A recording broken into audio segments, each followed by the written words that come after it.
오늘 함께 보실 찬송은 찬송가 563장 예수 사랑하심을 이라는 찬송입니다. 이 찬송의 작사자는 안나 워너라는 그런 소설가입니다. 그래서 언니도 수잔 워너인데 이 언니와 함께 1850년에 넓고 넓은 세상이라는 소설을 써서 베스트셀러 작가가 됐습니다. 그리고 1859년에 새로운 소설을 발표하는데 그 소설의 제목이 말과 표적입니다. 그래서 이 소설의 내용을 보면 이 소설의 주인공인 페이스 데릭이라는 소년이 있습니다. 이 페이스 데릭을 교회 주일학교에서 가르치는 선생님이 있었는데 린던이라는 선생님이 있었습니다. 그리고 이 학교에서 병을 앓고 있는 어린이 조니 팩스라는 그런 어린이가 있었습니다. 린던 선생님이 이 조니 팩스를 정성으로 가르치고 간호하는데 점점 병이 더 악화됩니다. 린던 선생님은 그 연민의 마음을 품고 팩스에게 물어봅니다. 팩스야, 내가 무엇을 해줄까? 그랬더니 이 팩스는 나약한 팔을 내밀면서 선생님, 걷고 싶어요. 그렇게 대답을 합니다. 혼자 힘으로 걸을 수 없었던 팩스를 린던 선생님이 팩스의 손을 잡고 함께 걷습니다. 그때 팩스가 선생님 노래를 불러주세요. 그렇게 말합니다. 그래서 린던 선생님이 팩스를 안고 가쁜 숨을 몰아쉬며 눈빛이 꺼져가고 있는 그 팩스를 바라보면서 노래를 부르기 시작합니다. 그리고 그 노래를 들으면서 팩스가 하늘나라로 가게 됩니다. 이 소설에서 린던 선생님이 팩스에게 불러주었던 마지막 노래가 우리가 오늘 보실 예수 사랑하심을 이라는 찬송가의 가사가 되었습니다. 그러니까 이 찬송의 가사는 이 말과 표적에 나오는 그 소설 속에서 그 선생님이 그 아이에게 불러줬던 그 노래가 이 찬송의 가사가 된 겁니다. 그 당시 톰 아저씨의 오두막이라는 소설이 큰 인기를 끌고 있었는데 이 말과 표적이라는 소설이 이것을 능가하는 베스트셀러 소설이 되었다고 그럽니다. 그리고 이 소설에서 예수 사랑하심을 이라는 유명한 찬송이 나오게 됐습니다. 이 찬송시에 곡을 붙인 작곡자는 윌리엄 바첼더 브래드버리라는 사람입니다. 우리가 보는 찬송 중에 80장 천지에 있는 이름 중 282장 큰 죄에 빠진 날 위에 364장 내 기도하는 그 시간 390장 예수가 거느리시니 488장 이 몸의 소망 무언가 569장 선한 목자 되신 주 563장 예수 사랑하심은 우리가 다 잘 알고 있는 주옥 같은 찬송을 작곡한 사람입니다. 이 노래는 우리나라보다도 중국으로 먼저 들어갔고 중국 어린아이들이 많이 즐겨 불렀다고 합니다. 그래서 중국어로 부르는 이 노래를 부르는 것을 한 번쯤 아마 들어보셨을 겁니다. 주 예수 아이워 주 예수 아이워 여기까지밖에 모릅니다. 그만큼 중국 아이들이 이 노래를 굉장히 즐겁게 불러가지고 그 당시 미국 찬송가 위원회에서 이 공명을 차이나 중국이라고 지었습니다. 여러분들이 그 찬송가에 보시면 오른쪽 상단에 차이나라고 적혀 있어요. 그러니까 이 노래의 별명이 이 노래의 제목이 됐습니다. 그래서 아주 특별하죠. 중국에서 그렇게 좋아했다고 해서 이 노래의 제목이 차이나 중국이라는 그런 독특한 제목을 갖게 되었고 그리고 우리나라의 최초의 어린이 찬송가입니다. 563장 예수 사랑하심은. 그리고 최초의 어린이 찬송가일 뿐만 아니라 거의 우리나라의 최초로 부른 찬송가라고 봐도 무방할 정도로 그런 제일 먼저 들어온 찬송입니다. 한국인 최초 그리스도교 신자 중에 백홍준 장로님이라고 계십니다. 세문안교회 초대 장로님이십니다. 1848년에 평북 의주에서 태어났습니다. 이분의 아버지가 만주에서 장사를 해서 자연스럽게 만주를 자주 다니게 되었고 그곳에서 영국 선교사 존 로스를 만나게 됩니다. 존 로스 선교사가 중국어로 되어 있는 신약 성경을 줬는데 백홍준 장로가 책을 읽는 것을 좋아해서 성경을 탐독하다가 예수님을 만나게 되고 성령 체험을 하게 됩니다. 그래서 1879년에 성경을 더 배우고 싶어서 존 로스 선교사를 만나러 만주로 갔는데 마침 그 해가 안식년이어서 영국으로 돌아가고 없었습니다.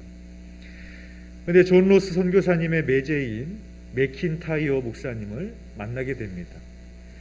그래서 맥킨타이어 목사님과 함께 성경 공부를 하면서 신앙을 고백하게 됩니다. 그래서 1876년에 이응찬, 이성하, 김종기 등과 같이 우리나라의 거의 최초의 그 교인이 되어지는 그분들과 함께 맥킨타이어 목사에게 세례를 받게 됩니다. 존 로스 선교사님이 안식년을 끝나고 만주로 돌아왔는데 이제 중국어 성경을 우리말로 번역하는 작업을 합니다. 근데 우리나라 말이 서투르니까 이 백홍중 장로님이 많은 도움을 주셨습니다. 1880년에 의주에서 10명 정도의 구도자들이 맥킨타이어 목사님에게 성경을 보내달라라는 요청을 합니다. 그래서 백홍준 장로님이 성경 한 상자를 가지고 의주로 가게 됩니다. 그런데 관원에게 발각이 돼서 3개월 동안 투옥을 하게 됩니다. 그 1882년 만주에서 사악한 책이다. 이 기독교 책은 사악한 책이다 해서 사설을 간행했다는 죄로 체포를 당하게 되고 혹독한 고문을 당하고 1893년에 감옥에서 옥사를 당하게 됩니다. 한국 개신교인으로서는 최초의 순교자가 되었습니다. 감옥에서 백홍준 장로님이 이렇게 고백했습니다. 나를 위해 돌아가신 주님을 위해 핍박받는 것이 기쁘다 라고 말했습니다. 선교사님들은 온갖 환난 속에서도 흔들리지 않고 전도인의 삶을 살아가는 백홍중 장로님을 보면서 백사도라고 그렇게 불렀습니다. 20세기 대신학자인 칼 바르트가 신학대학에서 은퇴 강연을 마쳤습니다. 그때 학장이 학생들에게 박사님이 매우 피곤하시니까 여러분의 질문을 다 받을 수가 없으니 내가 대신해서 딱 한 가지 질문을 하겠습니다 하면서 학생들을 대신해서 이 학장님이 대학자인 바르트에게 질문을 했습니다. 박사님, 바르트 신학의 요점을 말해 주십시오 라고 물어봤어요. 그런데 이 질문은 수만 페이지에 달하는 그 복잡한 내용의 책을 한마디로 요약해달라는 그런 질문과도 똑같은 것이었습니다. 그때 이 바르트가 조용히 눈을 감고 잠시 생각하다가 예수 사랑하심을 이라는 찬송을 불렀다고 합니다. 바로 이 수만 페이지가 되는 자기의 글을 이 노래로 요약을 했다라는 것이죠. 왜냐하면 이 찬송에는 어린이 찬송이지만 신학의 모든 주제가 다 포함되어 있습니다. 예수, 사랑, 거룩함, 약한 우리, 강한 예수, 성경, 죄, 사죄, 천국, 구원, 함께하심, 영생. 이 복음의 핵심적인 요소가 다 들어가 있는 그런 찬송입니다. 그래서 복음이 들어가는 곳에 성경이 들어가기 전에 이 찬송이 먼저 들어간다.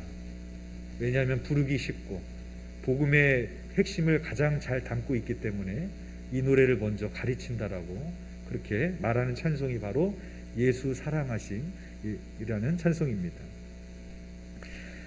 데이비드 플랫 목사님의 레디컬이라는 책이 있습니다. 이 책에 보면은 이런 일화를 소개해요. 이제 교회에 새로 부임을 했는데 이제 교인들 중에 일부가 성경 공부를 해달라는 요청을 합니다. 그래서 약속 장소에 나가 보니까 한 20명 정도가 기다리고 있었습니다. 그래서 성경 공부를 시작했는데 8시간이 지났는데도 누구 하나 지친 기색이 보이지 않더랍니다. 그래서 시간이 지나서 깊은 밤이 됐습니다. 다들 성경 공부를 계속하고 싶어 했지만 집으로 돌아가야만 됐습니다. 집으로 돌아가면서 그 교인들이 목사님, 내일 한 번 더 모임을 가지면 어떨까요? 그렇게 부탁을 하더랍니다. 이 목사님으로서는 마다할 이유가 없겠죠. 좋고 말고요, 내일 같은 시간에 다시 만납시다. 그렇게 약속을 했고, 그런 똑같은 과정이 열흘 동안 되풀이가 되었다고 합니다. 하루에 짧게는 8시간, 길게는 10시간 동안 성경 공부를 했습니다. 그러던 중에 이 목사님에게 문득 이런 질문이 생기게 되었다고 합니다. 예배당 안에 있는 푹신한 의자를 치워버리면 어떻게 될까? 예배당에 있는 냉난방 장치가 가동되지 않으면 어떻게 될까? 찬양팀도 없고 스크린도 없고 조명도 없고 모든 편의시설을 다 철거하면 어떻게 될까? 그래도 이 사람들이 하나님의 말씀을 공부하러 올까? 이런 생각이 갑자기 들더랍니다. 그래도 말씀을 사모해서 올까? 말씀 하나 때문에 올까? 그런 도전적인 마음이 생기더랍니다. 그래서 그 모임 이름을 시크릿 처치라고 붙이고 교회 모든 편의시설을 없애고 교인들을 초대했습니다. 교인들이 왔을까요? 안 왔을까요? 주님만 아시나요? 광고를 하고 나서 이 목사님이 몇 명이나 참석할지 궁금하기도 하고 또 한편으로는 불안하기도 했답니다. 근데 그날 밤에 무려 1000명이 예배당에 몰려왔답니다. 성경 공부를 하기 위해서, 하나님의 말씀을 들으려고 그 편의시설도 없는 곳에 다닥다닥 불편하게 붙어 앉아서 성경 공부를 했다고 합니다. 교회의 모든 편의시설은 하나도 없었습니다.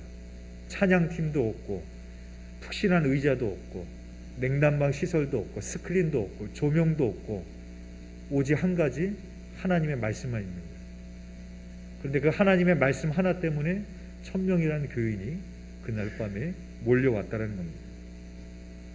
그들은 쪼그리고 앉아서 오직 하나님의 말씀 하나만으로 만족을 했습니다. 지난주 신년 부흥회 기간에 무척 추웠습니다. 미리 일기예보를 보고 좀 날짜를 잡았어야 됐는데 하필이면 올겨울 들어서 제일 추운 날에 신년 부흥성회를 하게 됐습니다. 날씨를 보니까 체감 온도가 마이너스 17도, 20도까지 떨어진다고 그러고 눈도 온다고 그러고 아니나 다를까 무척 추웠습니다. 부흥회하기 며칠 전에 원로 목사님에게 전화가 왔습니다. 날씨가 이렇게 추운데 교인들이 얼마 안 나오면 어떡하냐, 좀 부흥회를 뒤로 미루는 게 어떻겠냐, 그렇게 걱정하시면서 말씀하시더라고요. 그래서 제가 괜찮습니다, 올 겁니다, 그렇게 대답을 했어요. 근데 그렇게 대답은 했지만 저 역시 걱정은 되더라고요. 야, 이렇게 추운데 연휴 마치고 올까? 눈도 이렇게 많이 오는데 과연 얼마나 올까? 내심 불안한 그런 마음이 들었습니다. 그러나 참 감사한 것은 그렇게 올 겨울에 가장 추운 날씨였음에도 불구하고 많은 성도님들이 시간 참석하셔서 또 함께 예배를 드리는 모습을 보면서 얼마나 감사했는지 모릅니다. 오늘 본문의 내용을 보면 예수님께서 큰 무리들이 자신을 따라오는 것을 보시고 그들을 불쌍히 여기시고 오병이어의 기적을 일으키셔서 그들을 배불리 먹이셨습니다. 그리고 바다 건너편으로 건너가니까 무리들이 그곳까지 예수님을 따라왔습니다. 그들이 따라온 이유를 예수님이 아셨고 이렇게 말씀하셨습니다. 요한복음 6장 26절에 보면 예수께서 대답하여 이르시되 내가 진실로 너희에게 이르노니 너희가 나를 찾는 것은 표적을 본 까닭이 아니요 떡을 먹고 배부른 까닭이로다 라고 말씀하십니다. 생명의 말씀이신 예수님에게 생명의 말씀을 듣기 위해서 그 바다 건너편까지 쫓아갔던 것이 아니라 자기들의 육신의 배를 채우기 위해서 예수님을 쫓아갔다는 겁니다. 예수님은 자기에게 몰려온 무리들을 향해서 더 이상 기적을 일으키지 않으셨고 그들의 육신의 배를 부르게 하지 않으셨습니다. 그리고 예수님께서는 이 세상에 생명의 떡으로 오셨음을 밝히 말씀하셨습니다. 요한복음 6장 35절에 보면 예수께서 이르시되 나는 생명의 떡이니 내게 오는 자는 결코 줄이지 아니할 터이요 나를 믿는 자는 영원히 목마르지 아니하리라 라고 말씀하십니다. 그러자 무리들은 예수님께서 자신들의 배를 더 이상 채워주실 수 없다라고 생각하고 예수님을 떠나가기 시작을 했습니다. 그때 떠나가는 무리들을 바라보면서 예수님께서 말씀하시는 것이 오늘 본문의 내용입니다. 예수님께서 제자들을 향해서 이렇게 말씀하십니다. 요한복음 6장 67절의 말씀입니다. 예수께서 12제자에게 이르시되 너희도 가려느냐 그렇게 묻습니다. 그때 시몬 베드로가 이렇게 대답합니다. 요한복음 6장 68절 말씀입니다. 시몬 베드로가 대답하되 주여 영생의 말씀이 주께 있사오니 우리가 누구에게로 가오리까 라고 대답을 합니다. 마태복음 5장에 보면 예수님께서 산상수훈의 말씀을 하시는데 그 말씀에 보면 그 무리들 중에서 예수님의 말씀을 들으려고 제자들이 나와왔다 그렇게 말하고 있습니다. 제자는 누굽니까? 그 하나님의 말씀을 들으려고 주님께로 나아가는 사람들입니다. 하나님의 말씀을 가리켜서 금 같은 말씀, 은 같은 말씀이라고 하지 않습니다. 무슨 말씀이라고 그러죠? 생명의 말씀이라고 합니다. 아무리 금이 많아도 아무리 은이 많아도 내게서 생명이 없다면 그것이 너에게 무슨 필요가 있겠느냐. 주님이 우리에게 그렇게 말씀하십니다. 나에게 생명이 없는데 금이 얼마나 많이 있고 은이 얼마나 많이 쌓아놓고 있으면 그것이 무슨 의미가 되겠습니까? 하나님의 말씀은 금보다 비교할 수 없는, 은보다 비교할 수 없는 생명의 말씀인 것입니다. 바라기는 그 생명의 말씀을 우리가 날마다 사모하시고 그 생명의 말씀을 받아 먹으며 영생을 얻으며 진리의 길, 의의 길을 걸어가시는 저와 여러분이 되시기를 주님의 이름으로 축원드립니다.